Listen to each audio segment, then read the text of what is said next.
Good day, everyone. I'm your host for today's webinar, Mike Lasecki. Our topic is Applying the Basics of Universal Design for Learning to Your Course and Your Syllabus. Thank you very much for joining today. Some brief reminders. During the course of today's webinar, please use the chat window on the upper right of your screen to ask questions of our expert panelists or to share information amongst yourselves. We have two polls today. We're going to be asking you questions, so please participate in those polls. And at the end of the webinar, we'll have a brief survey, just 4 questions designed to help us improve the webinar series. Importantly, the webinar will be recorded. I've turned on the recording now, and you'll automatically get a link to the recording in about 24 to 48 hours. Thanks very much. Let me turn to our presenter screen. On the left is Rachel Bauer. She's the Director and Principal Investigator of ATE Central, based at the University of Wisconsin-Madison. Hello, Rachel. Tell us a little about yourself, and then please introduce your co-presenter. Thanks so much, Mike. As always, we're thrilled to have such a great turnout for this webinar today. It's a topic that's near and dear to my heart and to all of us who are presenting, and clearly to many of you also. I think it's particularly timely right now, as many of us in education and also in industry are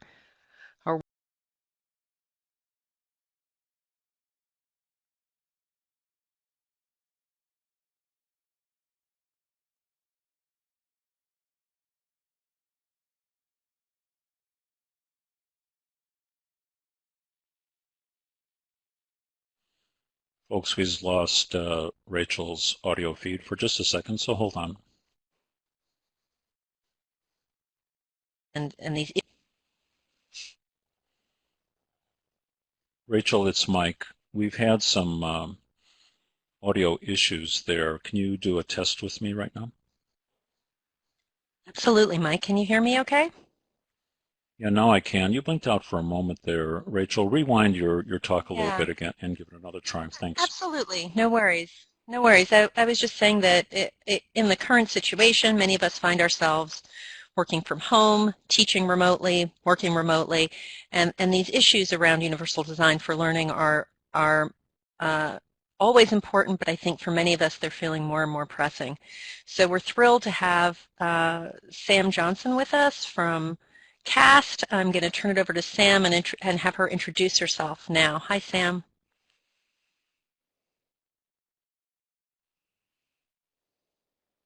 Not hearing Sam.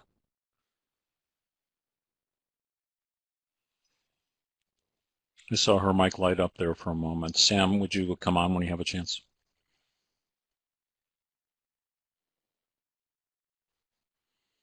Sam, it's Mike. We're still not exactly hearing you.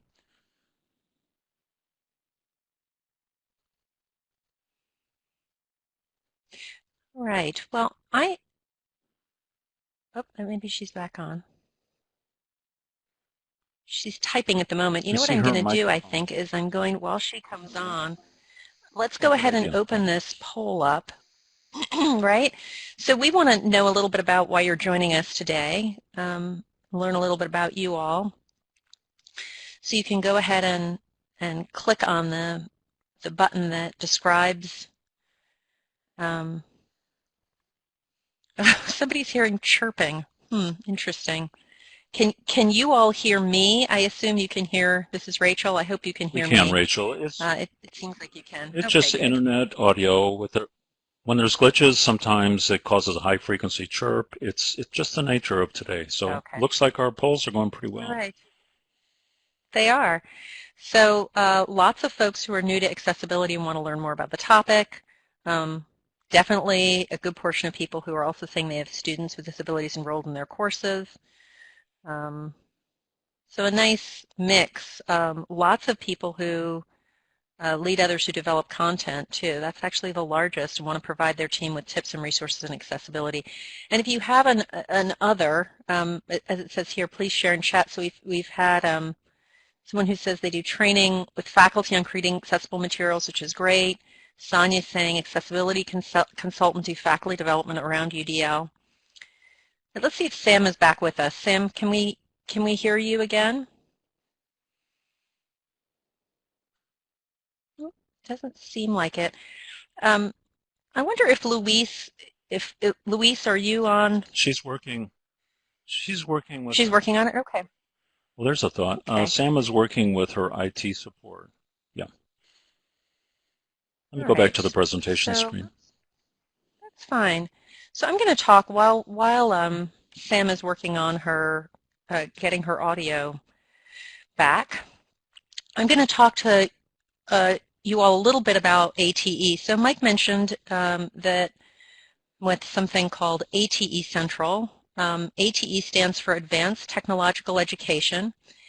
It is an NSF funding stream, so the National Science Foundation funds around 300 projects and centers in the U.S., mostly based at community colleges, and the focus is really on technician education, program development, professional development, meaning this is a way to get grant funding to help improve your existing programs, create new programs, or work on faculty professional development in a variety of areas. And one of the things that's really interesting about this program, which has been around for like 27 years, I believe now, is that it's not only a funding program, but it's a true community. There's a lot of support kind of baked into the program itself. And one of those supportive projects is our project AT Central, and we really look to try to amplify the efforts of the AT community, so we support them in their outreach efforts and help in thinking about sustainability. And we have something called an annual Spotlight Series, and this year the focus of that Spotlight Series is on accessibility, and we reached out to CAST, who we've known for some time, and brought them in to do a workshop in the fall and these 2 webinars this spring. So I am going to turn it over. I believe Sam is back on now. Let's see. Sam, are you back with us? Can you try speaking to us?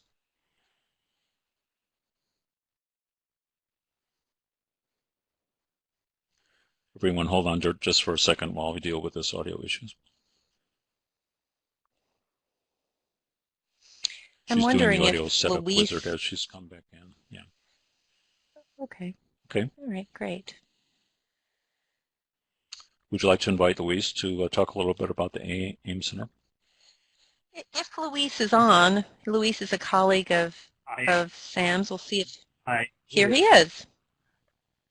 Hi, Luis. Why don't you go ahead Hopefully and you tell can us a all bit hear about me the AEM okay. Center? Yeah, you're good? Yeah. Sure, absolutely. Well, Sam works out the audio issues. So the National Center on Accessible Educational Materials, but we go by the AIM Center for short. And we're a federally funded technical assistance center, and we provide expert technical assistance to increase both the availability and the use of high quality accessible materials and technologies. And we've worked with a range of stakeholders. On the availability side, we work with publishers and developers to make sure that they're creating materials that follow accessibility best practices. And then on the use side, we work with a number of programs across the lifespan, ranging from early childhood to higher education to the workforce and the workplace, to make sure that students and others who need accessible educational materials are getting them in a timely basis. So that is our mission, is to build capacity across a number of different contexts for accessible educational materials. And I think I can do the next slide as well. Let me see if I can find the controls here. Oh, there's actually another poll. There we go. You can just talk about CAST for a moment, too, Luis. Sure. So the National AEM Center is based at CAST, which is a nonprofit based in the Wakefield, Massachusetts area. And the role of CAST really, or the mission, is to bust the barriers to learning that millions of people experience every day. And we do that in order to ensure that every learner can be an expert learner. They can realize their full potential as an expert learner. And that is a learner who loves to learn and who's really good at learning. So they don't just know a lot, but they have mastered the learning process itself. And so we work with educators and organizations to apply the latest insight from the learning sciences, because CAS does a lot of research around inclusive learning tools and inclusive learning practices. And then we disseminate those practices on a national level. And we advocate, or we pioneer, the Universal Design for Learning framework, which is what this presentation is all about. All right. So that's just a little bit of background on the AIM Center and CAS. I will share the links to both of the AIM Center and CAS in the chat so that you can learn more from our respective websites. And let's see if we can get Sam back on. All right, let's see if Sam is able to join us again. Sam, are you there?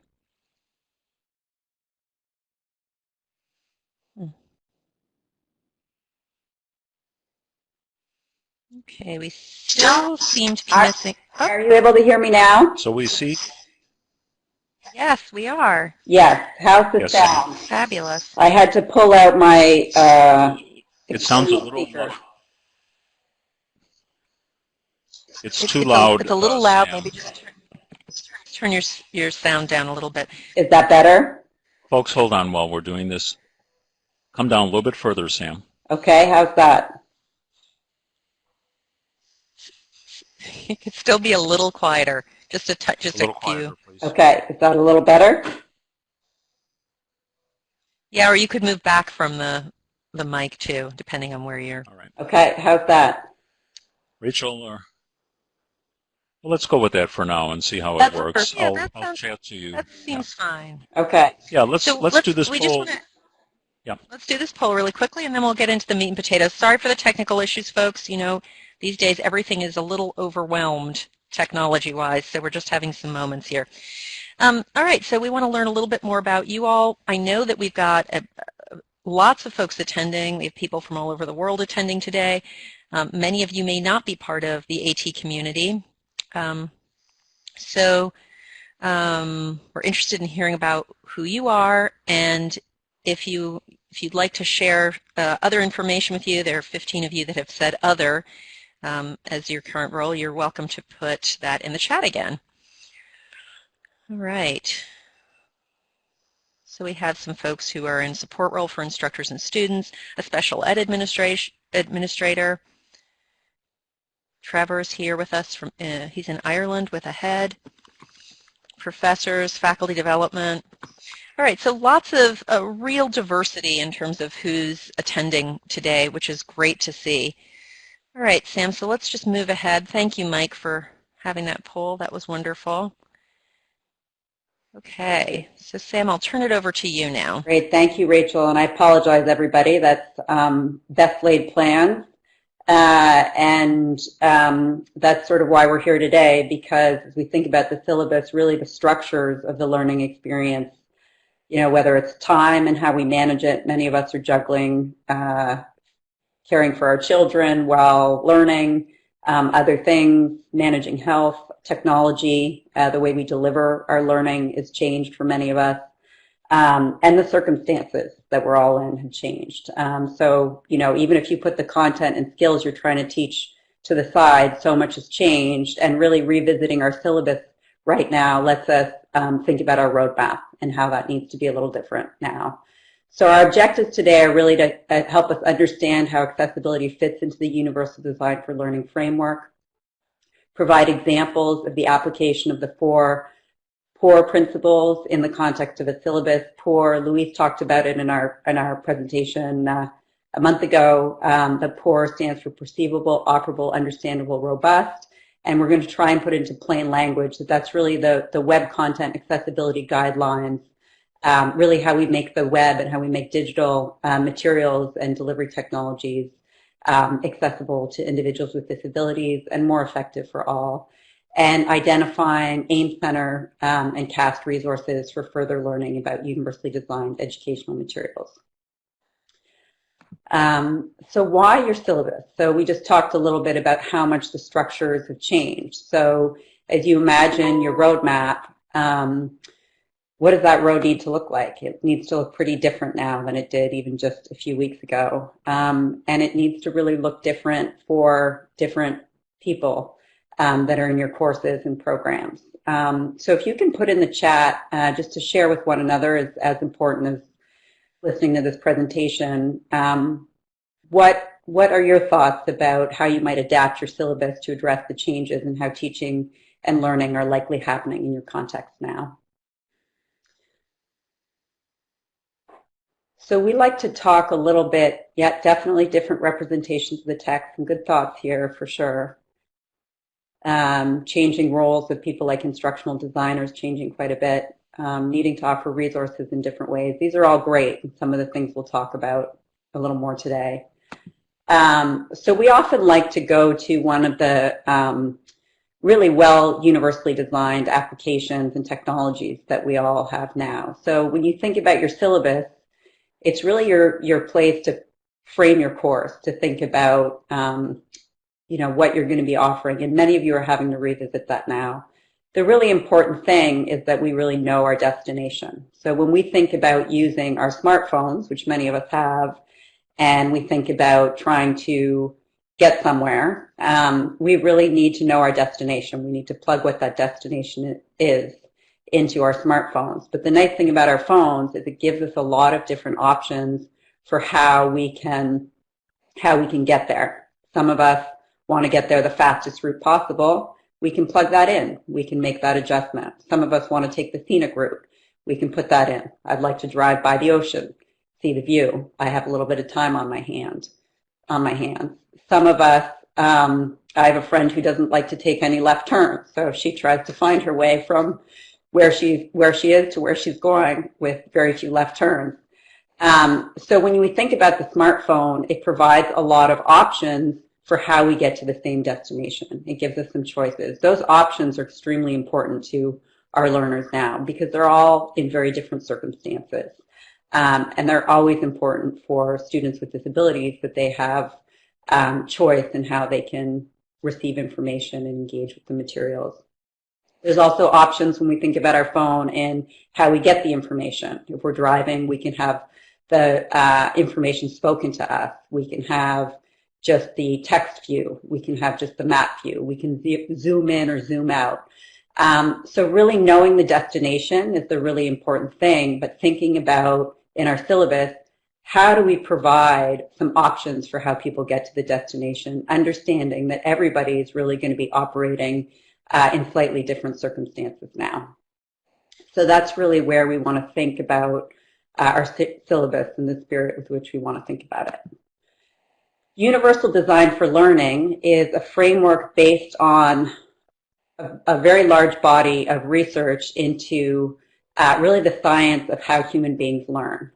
So how one person learns compared to another, but also how one person learns in different circumstances, right? The way I approach riding a bike, if I've been riding one for 10 years, is very different than the way I look when I learn when I'm on that bike for the first time, or if I've been away from that bike and I'm coming back.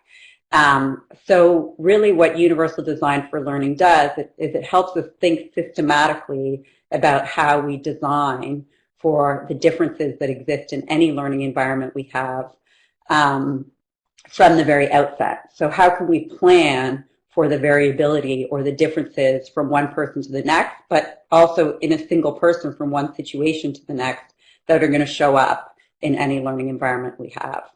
And we really do this so that every person is able to really become their best learner, amplify their strengths, ensure that the weaknesses or the challenges they have are reduced or lowered in the learning environment they in through thoughtful design. So when we think about UDL and we think about human learning, there's really three broad networks that we think about. And the first is really thinking about our affective network, or the why we show up in the first place.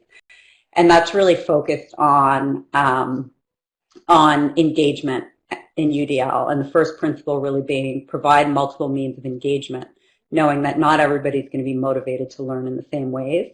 So we have to think about different motivational pathways, making options available for people in when they can engage with your learning materials or your learning environment can be helpful in terms of motivation when people have competing priorities.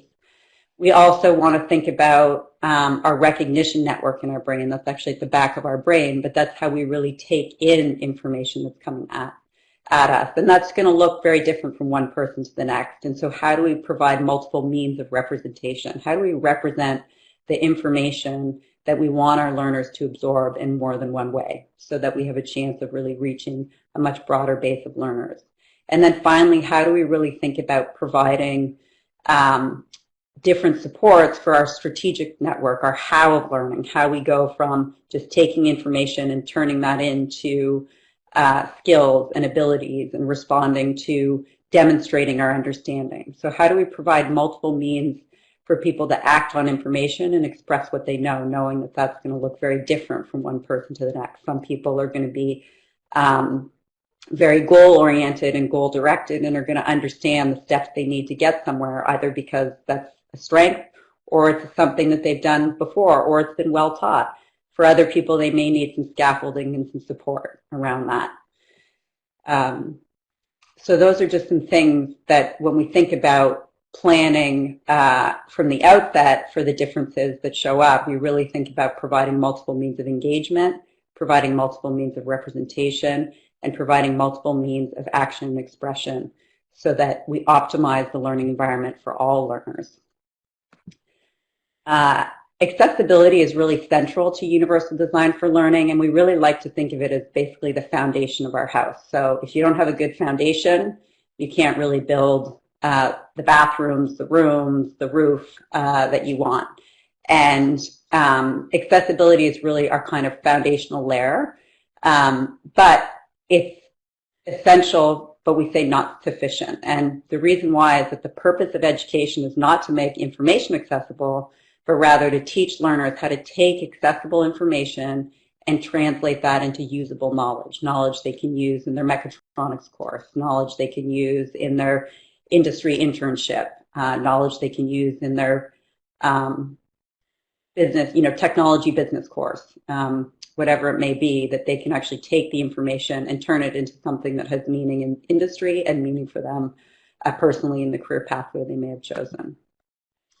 So we talked a little bit about looking at the UDL guidelines and the three principles, the principle of providing multiple means of engagement, the principle of providing multiple means of representation, and the principle of providing multiple means of action expression. And these deepen over time. They go from, thinking about initial motivation all the way through to giving people sort of the skills around self-regulation so they can persist as challenging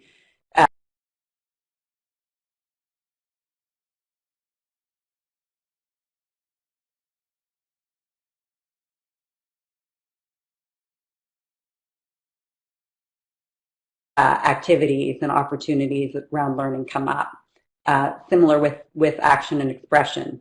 Initially, you're thinking about, can they even physically manipulate the information that's there in order to know what to do, all the way through to, can they really have the executive functioning skills so that they can sustain their effort over time? And similar with representation, can they access the information all the way through to, can they comprehend it? Can they make meaning of it? Can they transfer the skills that they've learned? Can this generalize to other settings? So that's sort of a deepening of the UDL guidelines, really, as we think horizontally. But we also think about, and today we'll talk about the UDL guidelines horizontally, and that's how we want you to think about it in terms of your syllabus.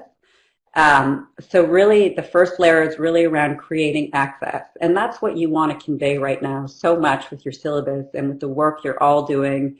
I imagine so many of you are working so hard to reach your learners right now, and just really remind them that they have access to you, that they have access to your material and your courses, that everything seems to have changed, but you haven't disappeared. So what do we do to really convey through our syllabus and through our work that we are creating access in these new circumstances? And that's really about universal design, assistive technology, accessible technologies, best practices.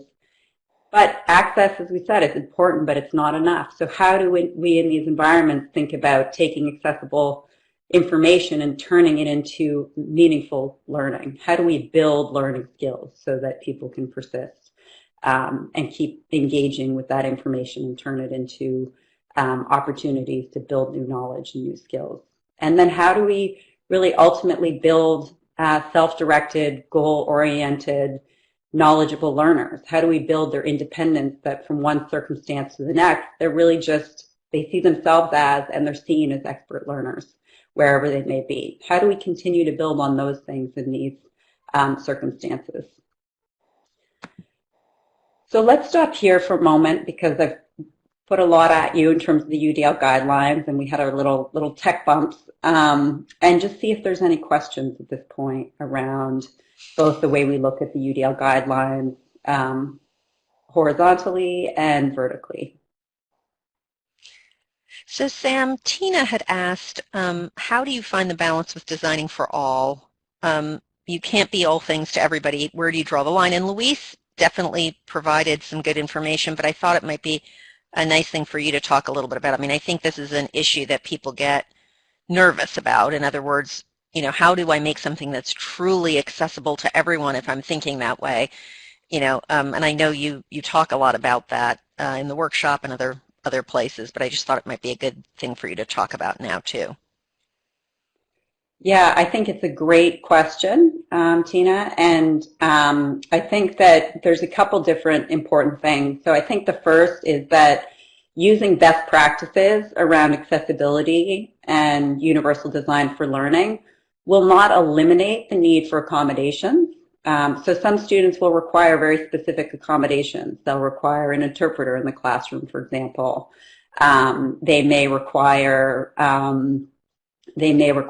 note taker, and those things don't necessarily disappear, but the practices we use can make those things much more effective. So, you know, a professor just being aware that if they lecture and they're asking someone to look at the slides and lecture at the same time, attending to the fact that there's people need time to absorb that information allows the person who's using the interpreter to be able to look at the information that's maybe in a PowerPoint and attend to the lecturer and the interpretation at the same time.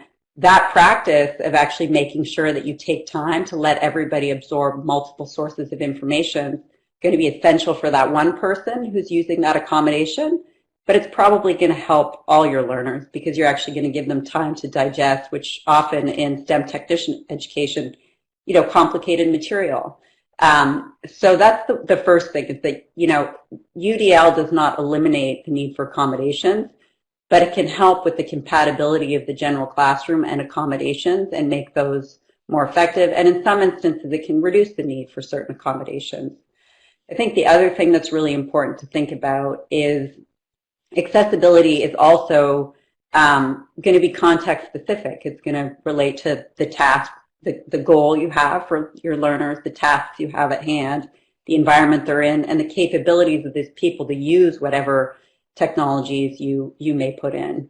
So, you know, what we think about when we think about accessibility as a foundational layer of UDL and then building on it is really building the right structures.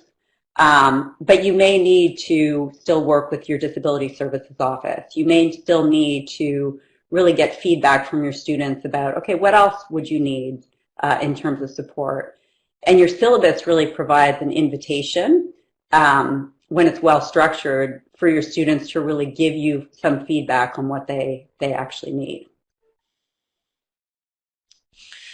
Thank you so much, Sam. There are a couple of related questions, and I think Andrew had asked about approaches for dealing with faculty pushback of why do all of this if it just benefits so few people? He feels like he knows the answer in many ways, but he wondered if you had responses that have been successful.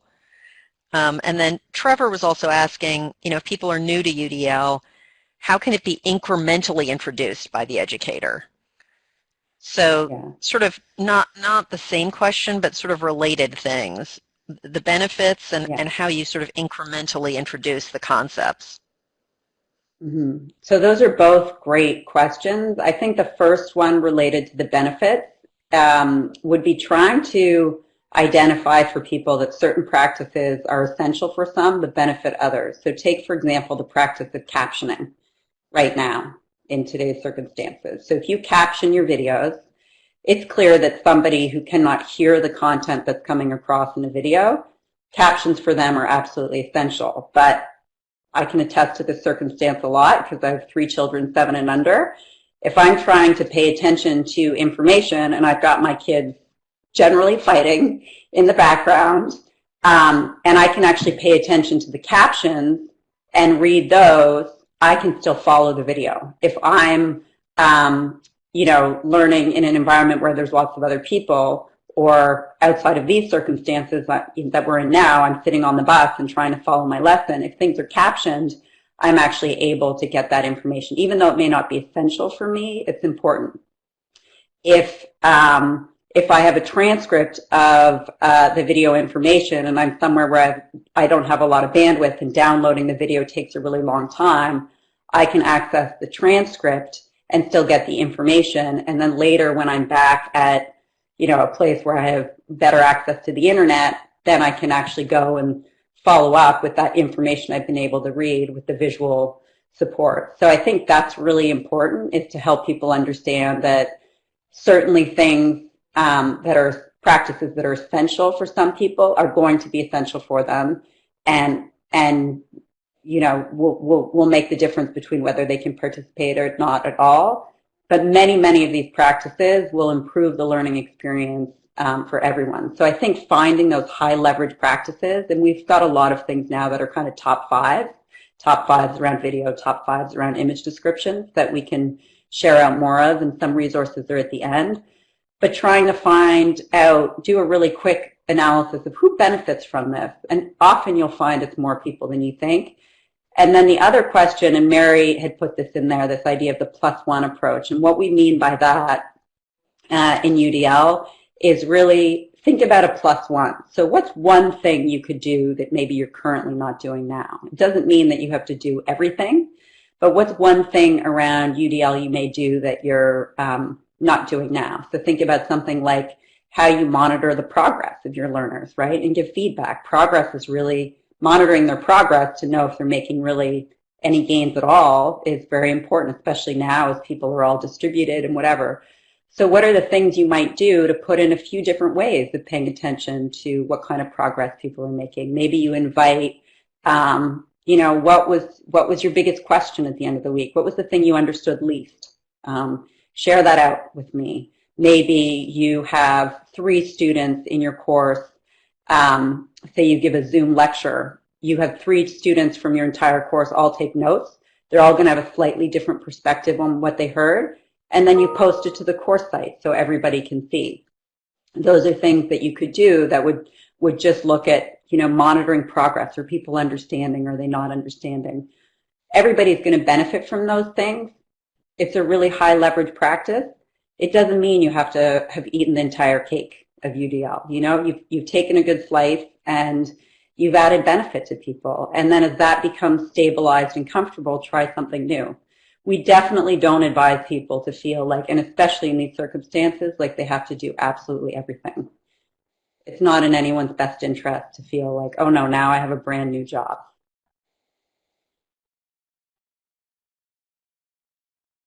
All right, let's move along because we'll have another question break soon, Sam. So let's keep going. Good.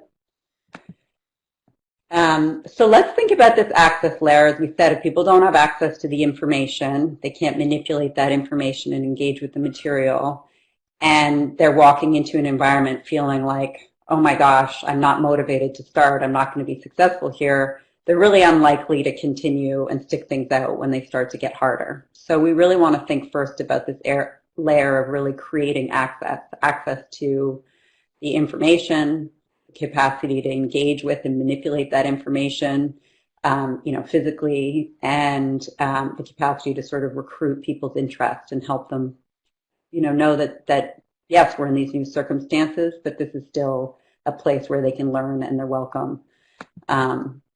So the first important thing is really thinking about the functional definition of accessibility from the Department of Education Office of Civil Rights. What does that mean? Because access and accessibility are not the same thing. Access might be making sure that someone has a device through which they can access your remote lessons. Accessibility is really specific to individuals with disabilities. And it says that a person with a disability can acquire the same information, engage in the same interactions, enjoy the same services in an equally effective, equally integrated manner, and with substantially equivalent ease of use as a person without a disability. So if someone in your course, for example, requires captioned videos and they don't get those till 2 weeks after everyone else has, that's not either equally effective, equally integrated, and provided in a timely manner. So, it really means that you're trying to create equitable circumstances for all your students, and that you're attending to the fact that a person with a disability may need the information, the interactions, and the services in a different format than a person without a disability. So really, to help us think about accessibility and how to turn it into real practices, we go to the Web Content Accessibility Guidelines. And these, and as Luis from CAST also likes to talk, we talk about pouring on the accessibility. And POUR really stands for Perceivable, Operable, Understandable, and Robust. And what that means, really, perceivable is really about the ways, making sure that that information is presentable in ways that all your learners are able to perceive it. Operable is really about the user interface components and the navigation, and making sure that the environment that you've used to deliver information can be navigated by all your learners. So for example, if you set up some quizzes in your course and you say to someone, okay, this is supply chain economics, I want you to understand in this logistics course, how manufacturing, how the process of, building something through to getting it, to someone's home works, and you say drag and drop these steps in order. Now, if someone had repetitive strain injury and they couldn't drag and drop that information, and there was no keyboarding alternative for them to be able to do something other than physically manipulate a mouse, you would have no idea what they actually knew about the supply chain. The person may actually know a lot, but what you've tested is their capacity to drag and drop, as opposed to their capacity to tell you about the supply chain. So you really need to make sure that the user interface and the navigation are operable by a wide range of users. So the third area is really understandable, and what that means is that the information and the user interface must be understandable, both the information and the operation. So if you have a really well laid out course and it's really clear, but you put it in this delivery environment and no one really knows where your information is or how to get to what they need quickly, you may have great information, but the way of navigating to that information is not really clear. So it needs to be understandable. Your structures need to be consistent and understandable. And that can also help a lot with people being planful and organizing and capable of engaging.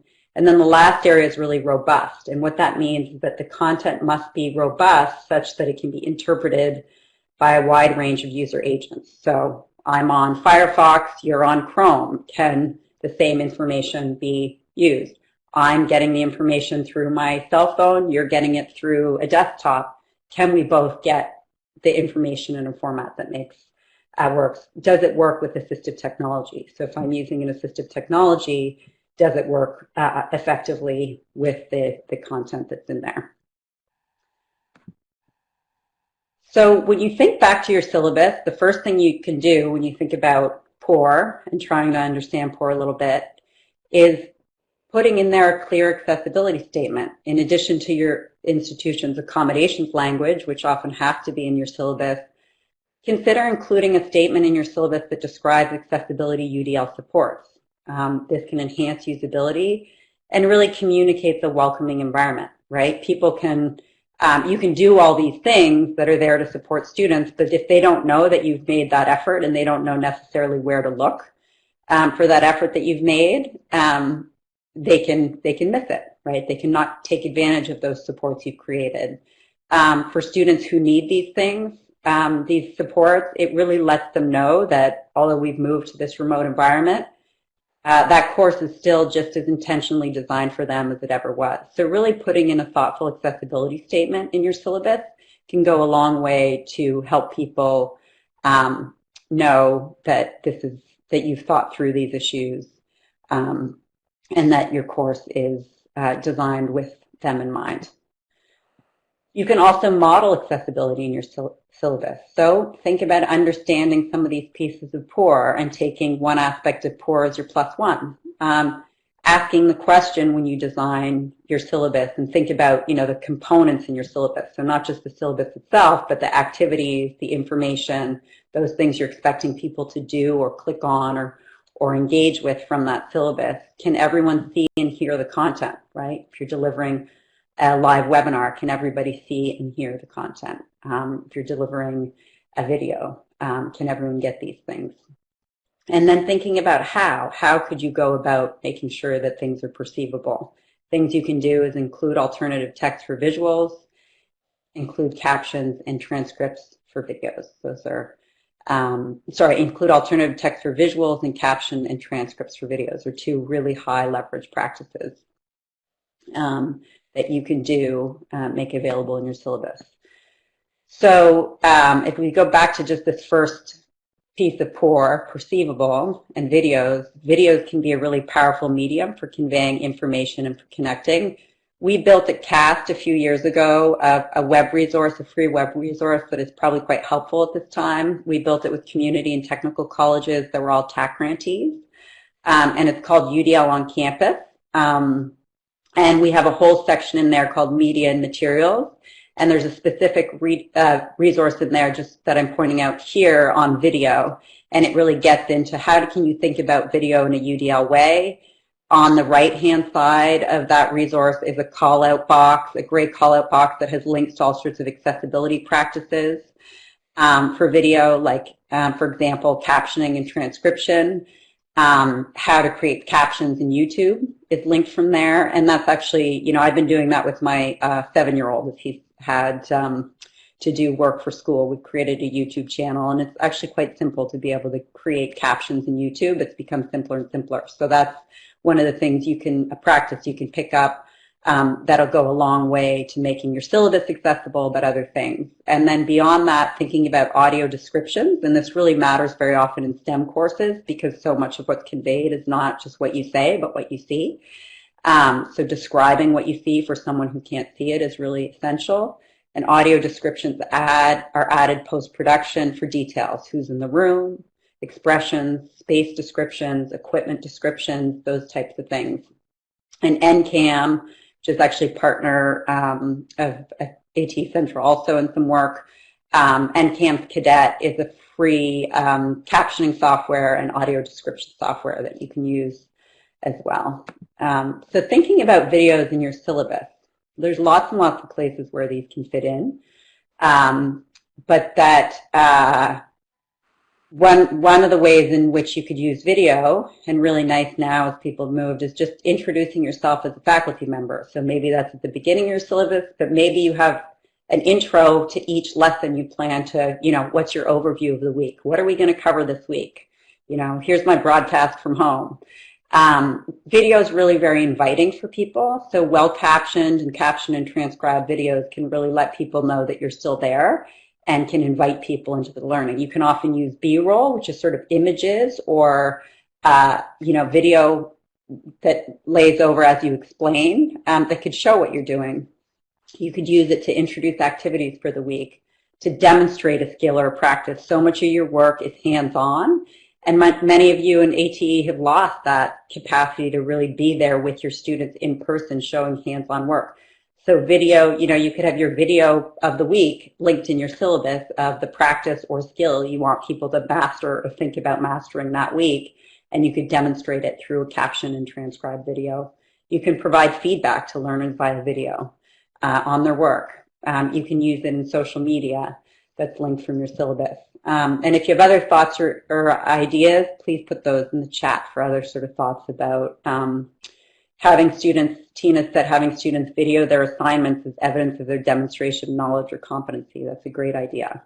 So share with one another, please, other ideas for how to sort of think about video in your syllabus, because there's many ways that this really powerful medium for connecting with people and conveying information, if it's captioned and transcribed, can really be useful for all your learners. And yes, teaching your students how to caption their videos before they post their assignments is great. And one thing you could add into your syllabus is a link around, here are the accessibility practices I'm using. Here are 4 resources you can access so that you, my students, can use these practices too, because so much of your learning in ATE happens from one learner to the next. And if you're using practices, but then your students aren't, so if you're asking your students to submit video assignments and they're not captioning things, it means that they're going to be creating practices that are creating barriers for some students. Another really important accessibility practice that hits on perceivable is making sure that images should have alternative text. So again, in UDL on campus, we have a whole resource in here on images. And they all follow the same structure where there's an accessibility call-out box on the right-hand side.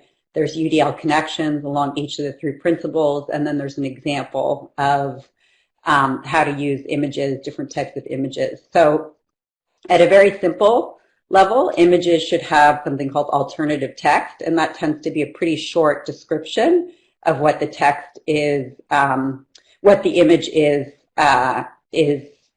conveying, that someone who couldn't see that image could use that text equivalent to get information about the image. But again, in this idea of broadening out why these practices are important, if I'm in your robotics course and I'm an English language learner, if I have that text equivalent that I know I can actually access of the image, I can put that into a translator in my own native language, and then I have all the background knowledge that I may not have when I just look at that image without the text equivalent and without access to my native language.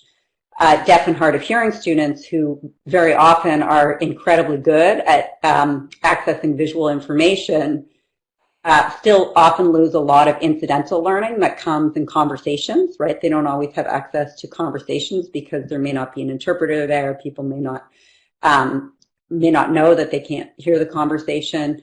So text equivalents of visual information are really, really important for checking that they actually understand and have gotten the meaning of your image that you intended. So it's a really good practice, not just for making sure that somebody who can't see that image can access that information, but describing your visual information is a great comprehension check and a great way of ensuring people have the same knowledge that you want them to. So more complex images should have full image descriptions. So if you're using an image, for example, really, showing how a piece of machinery works and all the complex parts of the machinery, you should do something called an image description, and that really should be broken down into a few things. So first, that you've made it clear what the purpose of the image is. You understand that, and you understand why you put this image in your syllabus and in your course for your learners. You've started with a broad overview, so if anyone takes in an image, they first want to know big picture, what's this about? And then you focus on a few relevant details and describe any of the important relationships in the image. So the image resource should be helpful in that capacity. But right there, image descriptions, alternative text, and videos, and doing those accessibility will go a long way to enhancing your syllabus and your course so more students can address it. So here's an example in sort of the ATE context. So using images in your syllabus, you could use images to present course materials. People, nice not to just have tons and tons of text, to introduce activities for the week, to demonstrate a skill or a practice, link out to social media, or some other ideas and post those, for example. So I put the alternative text for the image I've put in here in this slide, and the alternative text conveys really the big idea and a few details. So it's basically the alt text here says Brazil mechatronics team at the World Skills Competition in 2009 in Calgary, Alberta, Canada. So it doesn't tell you every single thing they're doing, but it gives you enough that if you want to dig in more and know more, you could go ahead and do that. So thinking about Operable, the next sort of piece of pour, can everyone navigate your syllabus? Can everyone navigate the content with ease? How? You want to use styles for section headers and create descriptive links. And we're not going to spend time on this, but now I'm going to sort of do a mini infomercial here, that this is what Louise covered a couple weeks ago in quite a lot of detail, understanding POUR, the basics of UDL. And that webinar is, you have the playback YouTube recording here, or the webinar slides. You can access it to really understand some of these practices, like using styles for section headers, creating descriptive links.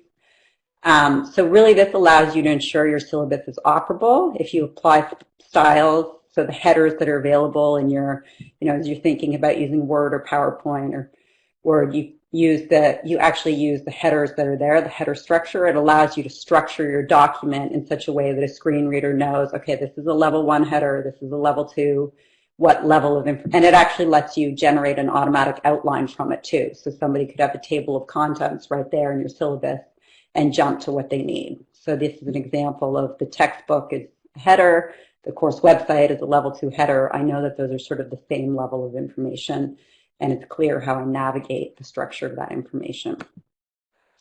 So there's additional resources around accessibility. So for example, leveraging resources, creating accessible materials from the start on the AEM Center, designing for accessibility with POUR. Those are sort of mini modules. You can go in and take some of those and learn all these good practices. And we'll stop here for a couple minutes for questions. And people are doing a really good job asking ones as we move along too, and sharing information.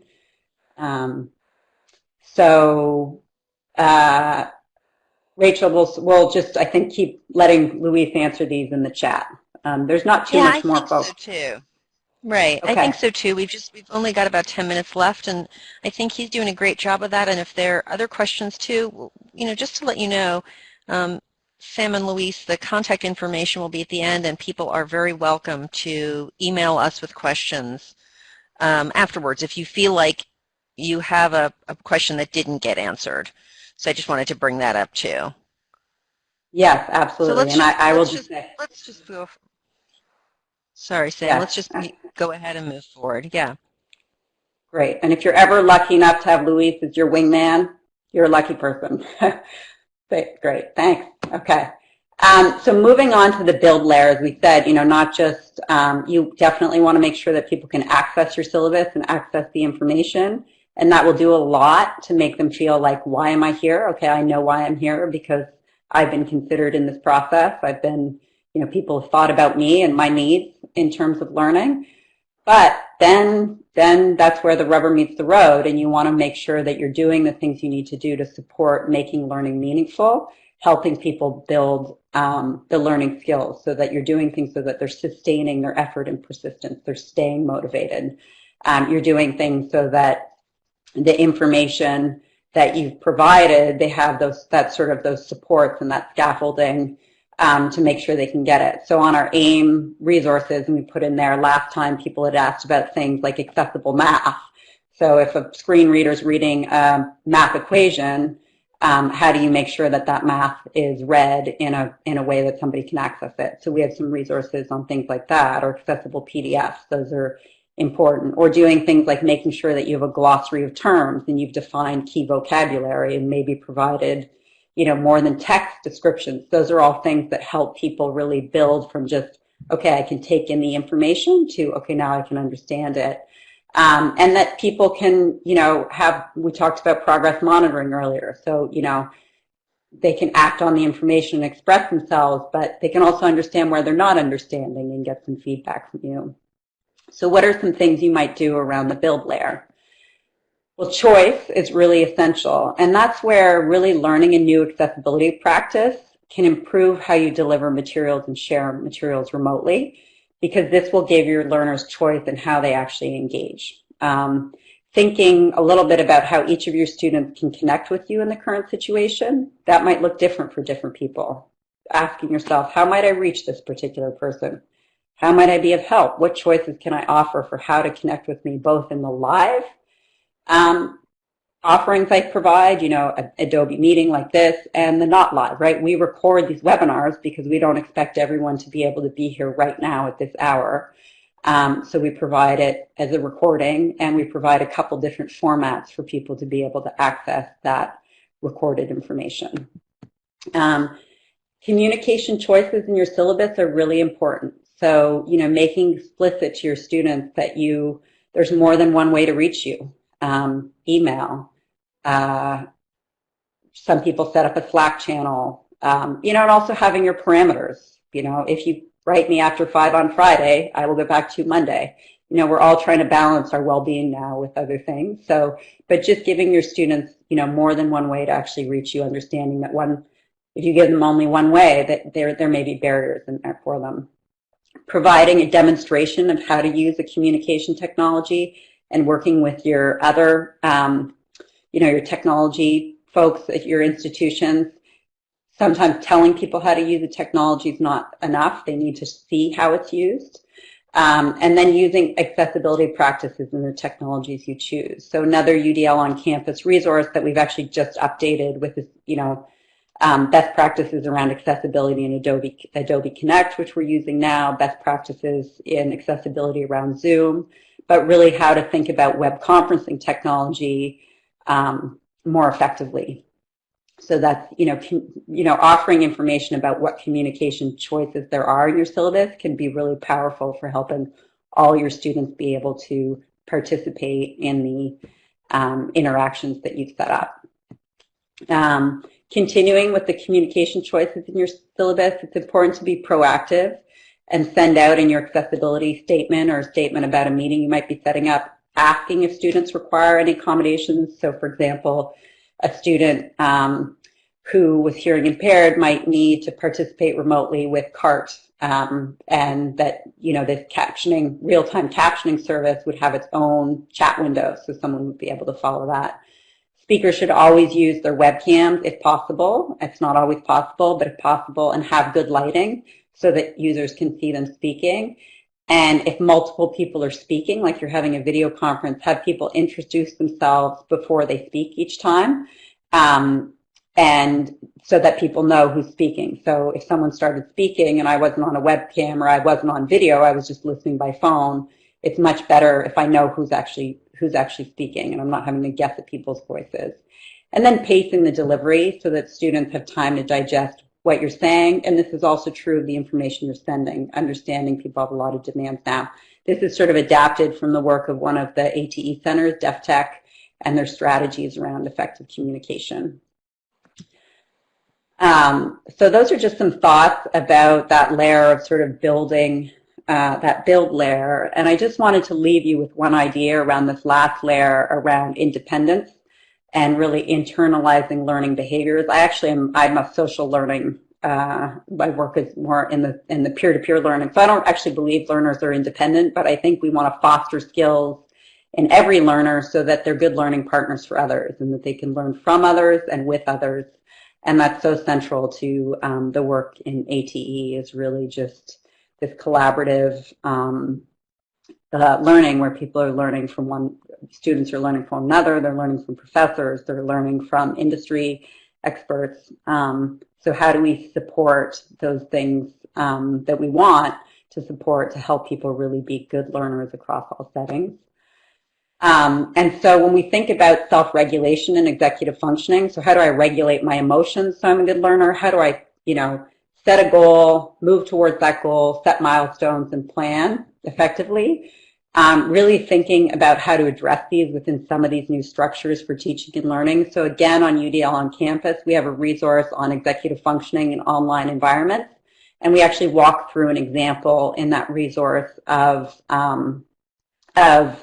executive functioning supports that are built into one of the learning management systems that's used quite widely across here. So what are the things you can pull in that would be of use to support, organizing, being organized in these settings, understanding what you're supposed to do, what's next, what's right in front of me. Those are really, supporting executive functioning is really important in your syllabus.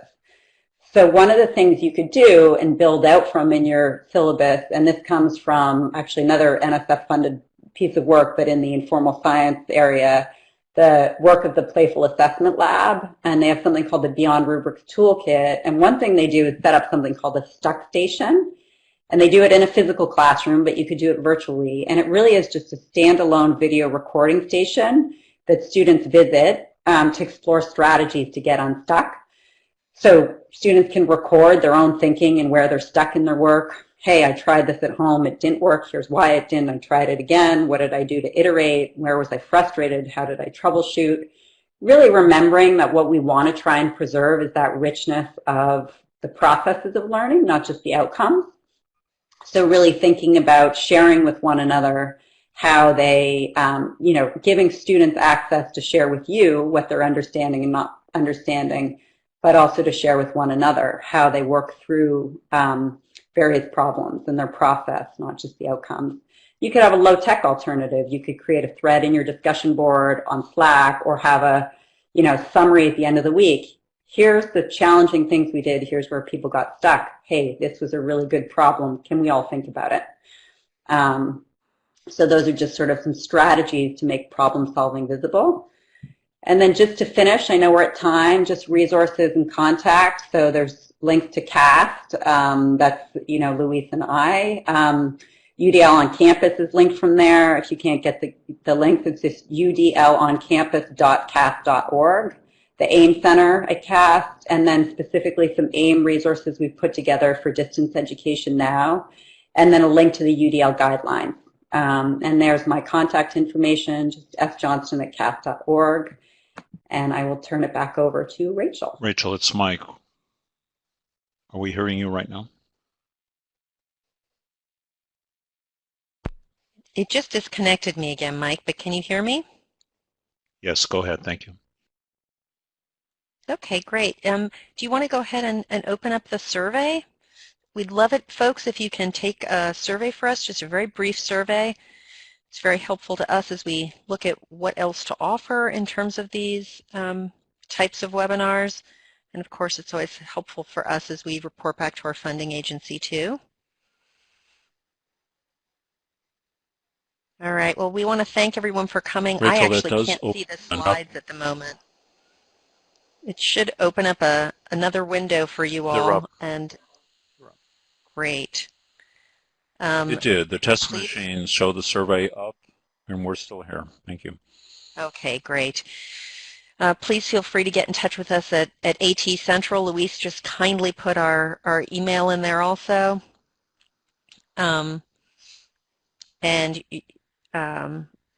We'd love to hear from you, and we want to thank everyone for hanging in there with us. We experienced a few technical glitches, but all in all went pretty well, given that we had like 130 people on here today. So I hope everyone stays safe and healthy, and I think we're going to say goodbye. I really want to thank the folks from CAST, Sam and Luis, again, and of course Mike Lasecki too. It was a great webinar today.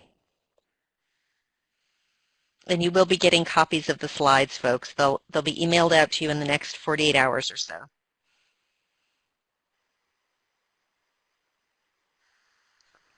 Thank you, Rachel. That officially ends the audio portion of our webinar today. We'll stop the recording, and I'll leave the system open for a couple of minutes. So thank you, Rachel. Thank you, Sam.